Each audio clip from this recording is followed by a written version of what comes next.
The 6th edition of the Africa CEO Forum that ended in Abidjan in Ivory Coast on Tuesday has called for transformation of African companies and African economies in order to be on par with the rest of the world.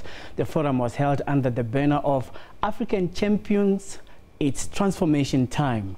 The 2018 Africa CEO Forum attracted 1,600 delegates from 60 countries and 4 heads of state and government. My colleague Peter Ndoro attended the forum, and let me just walk to him so that he can keep us up to date with what happened there. Well, Peter, I forgot to say to you happy landing earlier, but now that you are here, you can just tell us about, when you heard about this forum, what exactly did you think their intentions were and the issues they wanted to grapple with? All right, look, this is the 6th edition of the forum, so it's been in play for some time now, and it is the single biggest gathering of public sector leaders under one roof over a couple of days to discuss the big economic issues of the continent at a time. There are some investors, there are bankers, there are people running their own companies. So there's a lot of conversations that happen business to business alongside that. But like some of the issues that came up this time in particular, and the big banner was disruptive technologies. So Africa, in many ways, has skipped a step in the whole industrialization process. And so whilst a lot of countries went through 5 steps to get where they are now, because of digitization, we may jump a step in our industrial process and have to think about where and what type of businesses Africa is going to have in the future. And also there was a conversation about the continent being so young. The average age of an African on the continent is 19.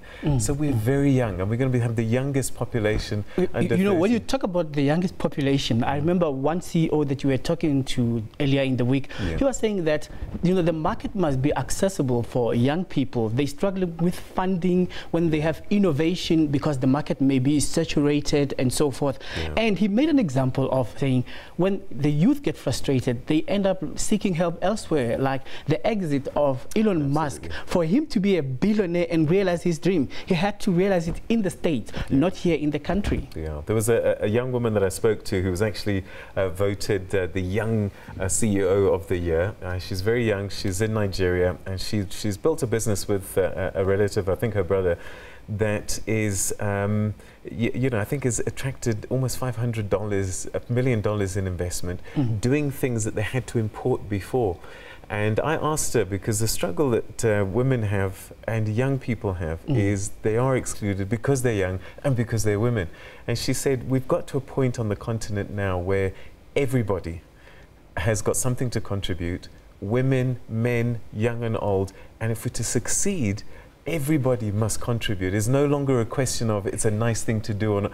Everybody must deliver their skills. We have a unique opportunity at this time to really kind of leapfrog a lot of the challenges and create a continent that's going to lead the way in the future. And now is the time to do it. But now, talking about the times, the problem that has been raised by many workers and unionists is the issue of the wage gap between the workers and the CEOs. Did they touch on that? Because CEOs are earning millions of rand, workers are earning peanuts. Well, you can imagine this is a CEO's forum, so it wouldn't have been an issue that they had to grapple with this time around. It may have come up in the past, but certainly not at this conversation. What was interesting is that we had heads of state that were there. Alassane Ouattara, president of Ivory Coast, because he is the host country, I guess, and then Nana Akufo-Addo from Ghana, and also President Emmerson Mnangagwa from Zimbabwe. He was really popular. He was there selling the story of Zimbabwe, saying Zimbabwe is open for business, we're de-risking everything, your money's safe, come, you can repatriate your profits. Akufo-Addo, his big story is about, we've got to stop this aid story. We have to trade with ourselves.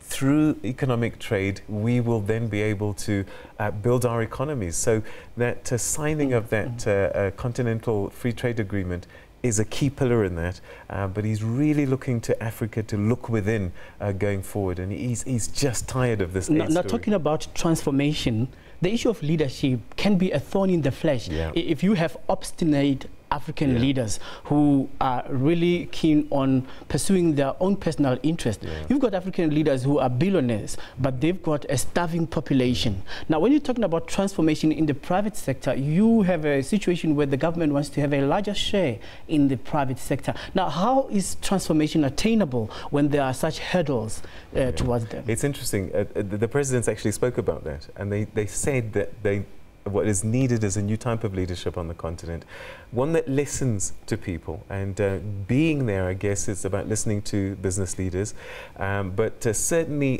governance is a big story, and I think governments are starting to listen to that, and also that the young people are expressing themselves, and they don't need the newspapers, they don't need the television stations, they don't need state media to get their voices heard.